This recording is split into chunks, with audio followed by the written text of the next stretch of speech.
नमस्कार, मैं हूं आशीष त्रिपाठी आपके साथ। बागेश्वर धाम के पंडित धीरेन्द्र कृष्ण शास्त्री एक बार फिर विवादों में हैं और इस बार बालाघाट में बाबा की कथा का विरोध हुआ और बात हाईकोर्ट तक जा पहुंची। लेकिन बाबा तो बाबा ठहरे, विरोधियों की बात दी ठटरी। वनवासी आदिवासी लोग विचलित हो जाएंगे, हमें उल्टा लग रहा कि उनकी अब ठटरी बढ़ गई। तो लीजिए, फिर बंध गई ठठरी।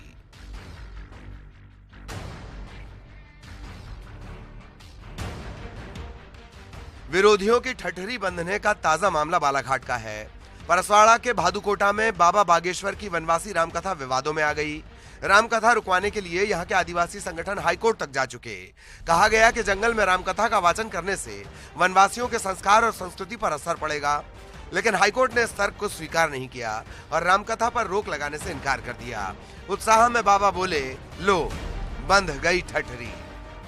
इस कथा के पहले हाई कोर्ट में पिटीशन लगाई कि धीरेन्द्र कृष्ण शास्त्री बागेश्वर सरकार को यहाँ मत भेजो जंगल में, वरना वनवासी आदिवासी लोग विचलित हो जाएंगे। हमें उल्टा लग रहा कि उनकी अब ठठरी बढ़ गई। हिंदू राष्ट्र और सनातन धर्म की बात करने वाले बाबा यानी बागेश्वर धाम के पंडित धीरेन्द्र कृष्ण शास्त्री ने बताया कि बालाघाट जैसी जगहों पर कथा क्यों जरूरी है। हाईकोर्ट जाने वालों पर भी बाबा जमकर बरसे।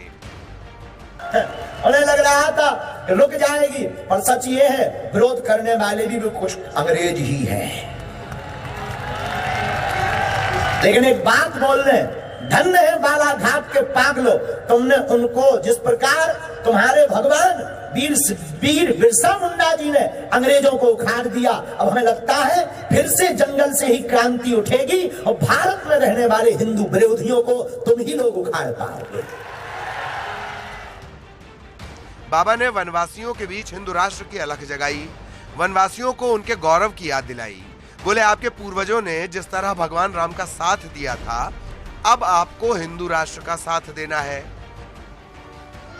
क्योंकि हमारे आपके आराध्य प्रभु राम, हमारी आपकी कुलमाता माता सबरी, उनके अलावा कोई हमारी प्रार्थना है। हम विवादित बयान न्यूज के लिए तो बिल्कुल भी नहीं, सबके प्रति हमारा सम्मान है। हम केवल और केवल इसलिए हमारे प्रति, हमारे अंदर राष्ट्र को जो हम देख पा रहे हैं, जो हमने अपनी चेतना से देखा कि 10 साल बाद यहाँ राम कथा कहना मुश्किल हो जाएगा भारत में। अगर ऐसे ही चलता रहा, राम कथा नहीं कह पाएंगे। लेकिन हम होने नहीं देंगे। हम अब सब वनवासियों को इकट्ठा करके भारत में पुनः संस्कृति का प्रचार करवाएंगे। बाबा और विवाद साथ साथ चलते हैं, लेकिन न तो बाबा को उससे फर्क पड़ता है, न ही भक्तों को। बाबा हर विरोध का जवाब देते हैं, या यूं कहें ठठरी बांध देते हैं।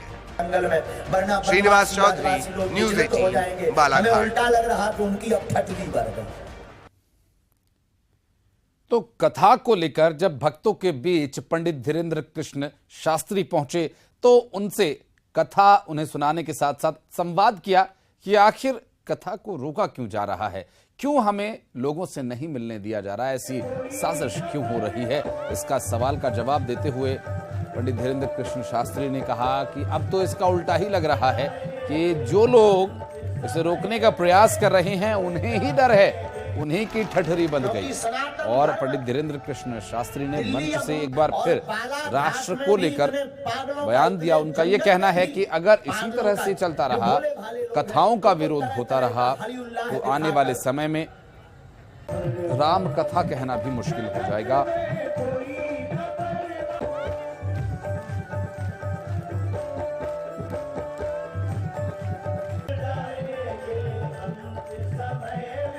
वनवासियों के बीच हिंदू राष्ट्र की अलग जगाने पहुंचे पंडित धीरेन्द्र कृष्ण शास्त्री की कथा का आयोजन शुरू हो गया है और श्रीनिवास चौधरी हमारे सहयोगी इस वक्त हमारे साथ मौजूद हैं, उनसे बात करेंगे। श्रीनिवास, किस तरह का चल रहा है कथा का आयोजन? एक बार फिर से पंडित धीरेन्द्र कृष्ण शास्त्री बालाघाट जब पहुंचे हैं तो हिंदू राष्ट्र का अलग जगा रहे हैं।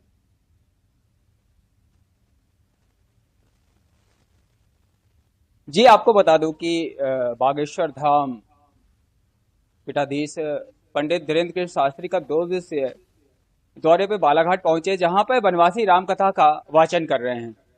और इसमें लगातार प्रतिदिन 5 से 6 लाख श्रद्धालु आ रहे हैं और यहाँ पे हिंदू राष्ट्र को प्रमुखता से उठा रहे हैं हर चीज, क्योंकि बनवासी जो यहाँ ये कथा का आयोजन किए, राम कथा का आयोजन किए हैं, इस आयोजन में मैं हर जगह, जैसे कि इस बार बनवासियों को जगाने की बात कर रहे हैं, बोले कि अगला 10 साल बाद हम राम कथा भी नहीं कह पाएंगे।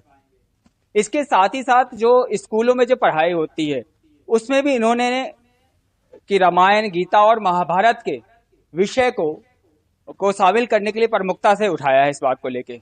और साथ ही यहाँ पे वनवासियों को आह्वान किया है कि अपने हर घर में आप ध्वजा लगाएं, साथ ही जय श्री राम और जय बरादेव का उद्घोष करें।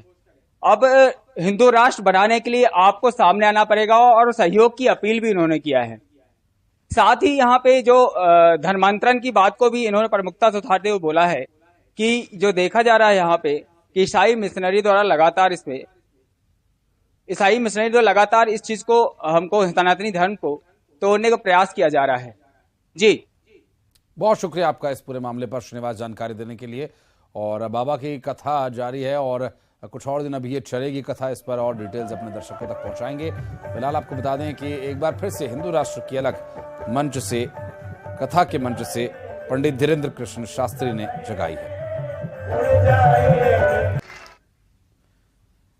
चार धाम यात्रा शुरू हो चुकी है और लाखों की संख्या में भक्त बाबा केदार के दर्शन करने के लिए जा रहे हैं। और ऐसे में आइए आपको भी लिए चलते हैं छत्तीसगढ़ में बाबा केदारनाथ धाम। चौंकिए मत, उत्तराखंड ही नहीं, हम छत्तीसगढ़ की बात कर रहे हैं, जहां के मनेन्द्रगढ़ में सिद्ध पहाड़ी पर बन रहा है शिव मंदिर हूबहू केदारनाथ धाम की तरह।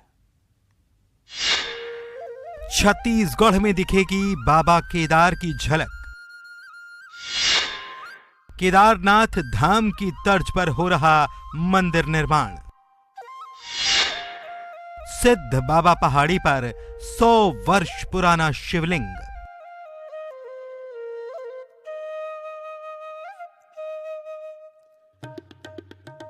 दो तस्वीरें आपके सामने है। एक है उत्तराखंड के ऊंचे ऊंचे पहाड़ों के बीच बिराजे बाबा केदारनाथ का धाम, तो दूसरा है उत्तराखंड से करीब 900 किलोमीटर दूर स्थित सिद्ध बाबा धाम, जिसकी संरचना हूबहू बाबा केदार के धाम की तरह ही है, लेकिन यहां के प्रति लोगों की आस्था और मान्यता भी कम नहीं।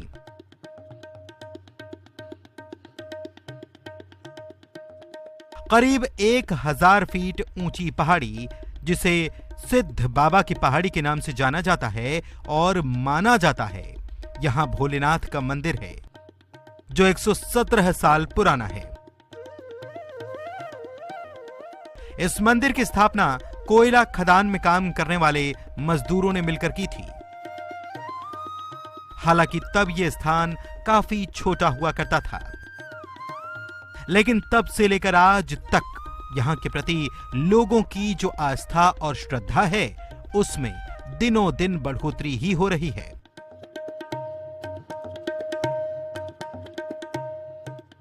एक 117 साल पहले 1905 में इस स्थान की नींव रखी गई थी और मंदिर के पुनर्निर्माण का काम साल 2020 में 20 फरवरी को शुरू किया गया।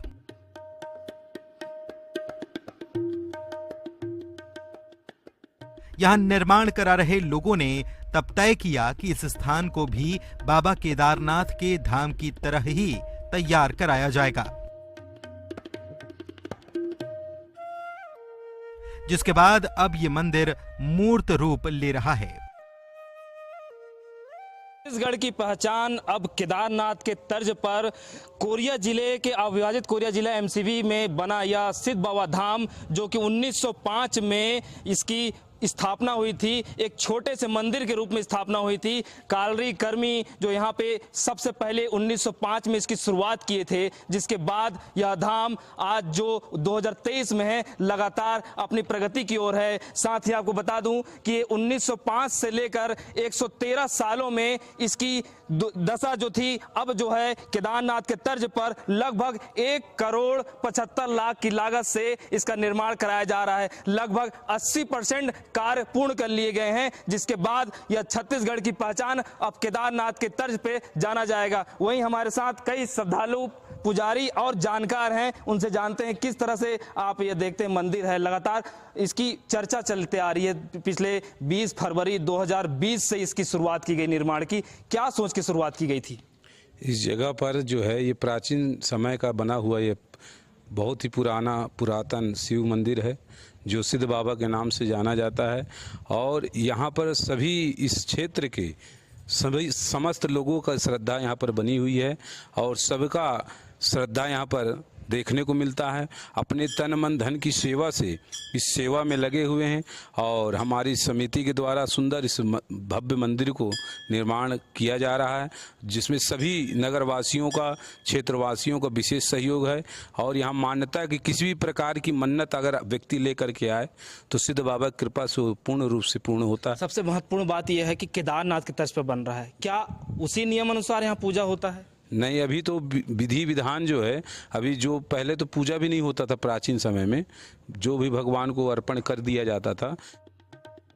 इस मंदिर को सिद्ध बाबा स्थान के नाम से जरूर पहचाना जाता है, लेकिन यह भी तय है कि मंदिर के पूर्ण होने के बाद आने वाले वक्त में ये छत्तीसगढ़ के केदारनाथ के नाम से भी प्रसिद्धि पाएगा।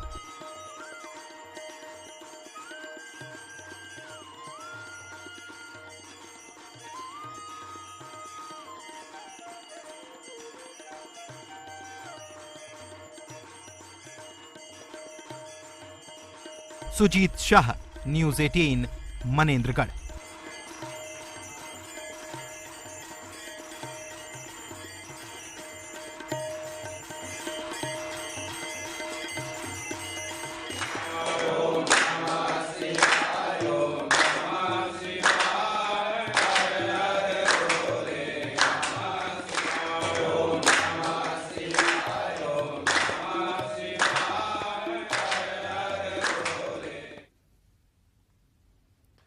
अब आपको बताते हैं कि कैसे यहां सिद्ध बाबा की स्थापना की गई। केदारनाथ और इस स्थान में क्या समानता है? अब इस मंदिर के निर्माण के बाद श्रद्धालुओं की इस पर क्या प्रतिक्रिया है?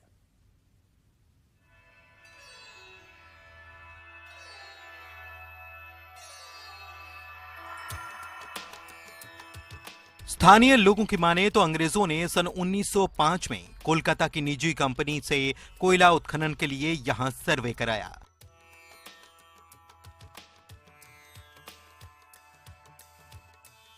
चूंकि उत्खनन की शुरुआत के समय भारतीय संस्कृति के अनुसार आराध्य देव की पूजा की जाती है,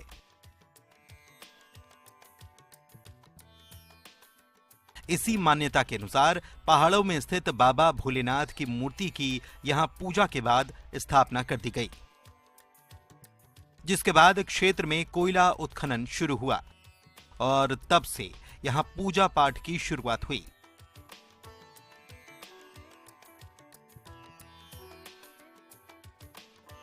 कालरी में काम करने वाले कारीगरों ने यहां श्रमदान कर मंदिर का निर्माण कराया। लोग बताते हैं कि पहले यहां पूजा सिर्फ साल में एक बार 14 जनवरी के दिन होती थी और इस मंदिर के पहाड़ों में होने के कारण यहां आम जन भी नहीं पहुंच पाते थे।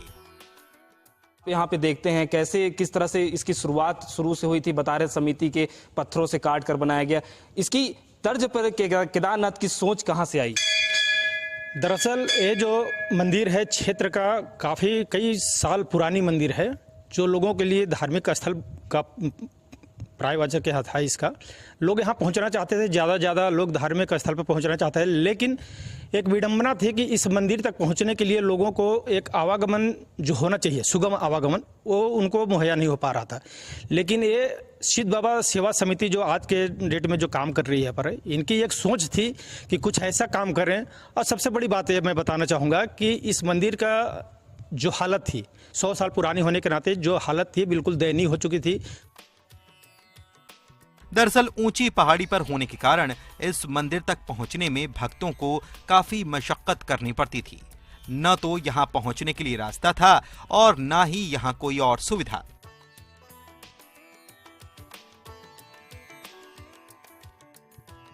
लेकिन अब इसका पुनर्निर्माण शुरू होने के बाद लोग आसानी से यहां तक पहुंच सकेंगे।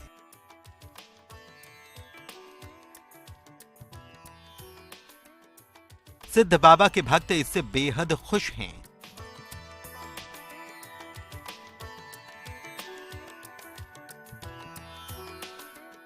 वे कहते हैं कि पहले सालों में बाबा के दर्शन करने के लिए वे आया करते थे।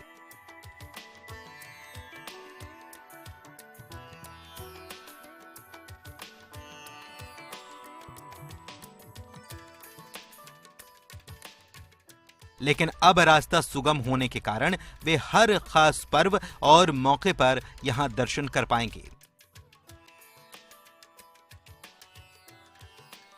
सेवक हूं और पहले जो है इस मंदिर की जो स्थिति थी बड़ी दयनीय थी, क्योंकि पानी की व्यवस्था और आवागमन के जो साधन हैं यात्रियों के लिए वो पहले नहीं था। लेकिन हमारे मणिनगढ़ के सेवा समिति के सदस्यों ने मिलकर यहाँ पर अभी आप स्थिति देख रहे हैं, जैसे रोड निर्माण है, पानी की व्यवस्था है और भव्य मंदिर है। इन लोगों ने बहुत कड़ा परिश्रम किया है यहाँ पे जनता को जागरूक करके जो है, और जनता का सहयोग लेकर के यहाँ पे मंदिर का कार्य तेज गति से विकास पर चल रहा है। इनके सहयोगों से, जनता के सहयोग से।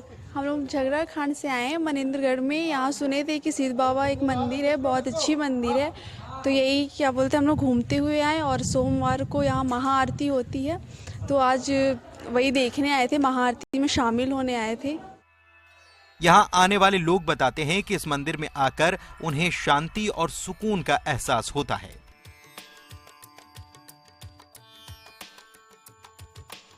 सौ साल से भी ज्यादा पुराने इस मंदिर के प्रति लोगों की भारी आस्था है।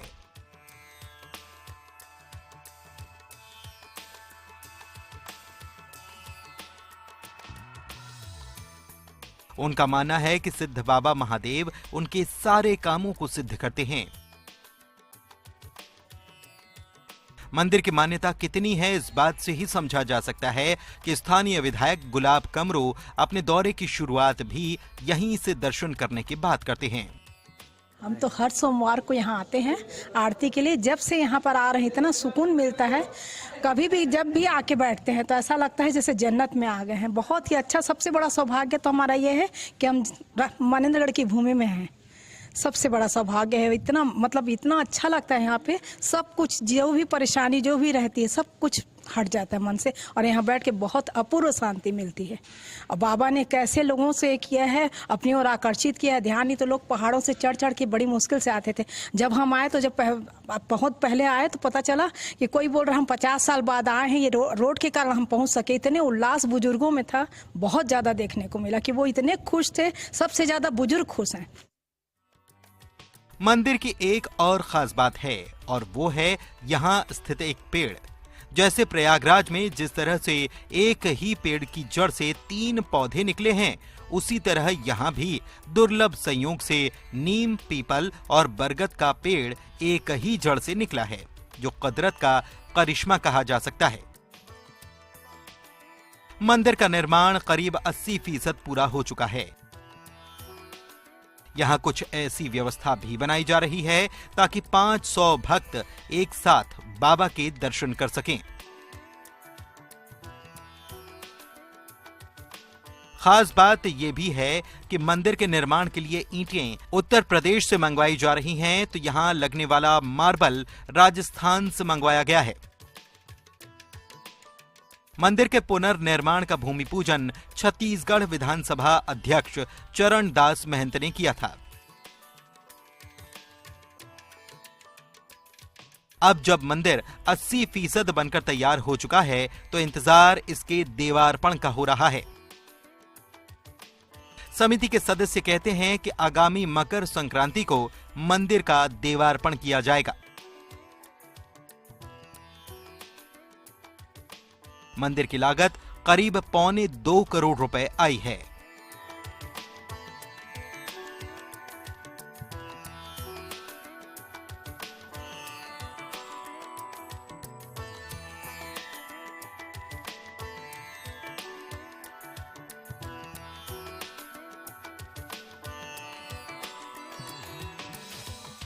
हमारी समिति की जो है ना सोच ये रही कि सिद्ध बाबा हमारे ग्राम देवता थे। बहुत दिन से ये जगह उपेक्षित थी और यहाँ महीनों से जो है कोई भी व्यक्ति नहीं आ पाता था। अचानक हमारी समिति के सदस्य सब यहाँ आए और भोले बाबा ने सबको जो है ना एक सेवा में रखा। सबसे अहम बात यह है कि जितने भी पर्वत कटा इसमें एक भी पेड़ का नुकसान नहीं हुआ और भव्य रोड बनी। रोड बनते बनते पूरे मनिंदगढ़ में जो है हर आदमी ने से तन मन धन से इसमें साथ दिया और आज मंदिर जो है केदारनाथ के रूप में अपना वृहद रूप लेते जा रहा है। 80% करीब कार्य पूरा हो चुका है। साथ ही आपको बता दूं कि पहाड़ों चट्टानों से काट कर यह सिद्ध बाबा धाम लगभग 1000 फीट ऊंचाई पे हैं। आप मेरे दूसरी तरफ आप देख सकते हैं मनिंदगढ़ ये शहर जिला मुख्यालय ये नज़ारा है और ये सिद्ध बाबा पहाड़ लगभग 1000 फीट ऊंचा है और यहाँ पे यह स्थित है। यह भारत का दूसरा केदारनाथ के तर्ज पर उभरता हुआ यह मंदिर है जहाँ पे तमाम श्रद्धालु प्रतिदिन सैकड़ों की संख्या में यहाँ पहुँचते हैं। सबसे बड़ी बात है साल में यह मेला लाखों की संख्या में 14 जनवरी के दिन लगती है जिसमें लाखों की संख्या में लोग पहुंचते हैं जिसकी यह पहचान पूरे देश भर में है। सुजीत शाह, न्यूज़ 18 छत्तीसगढ़। और यार ले ब्रेक।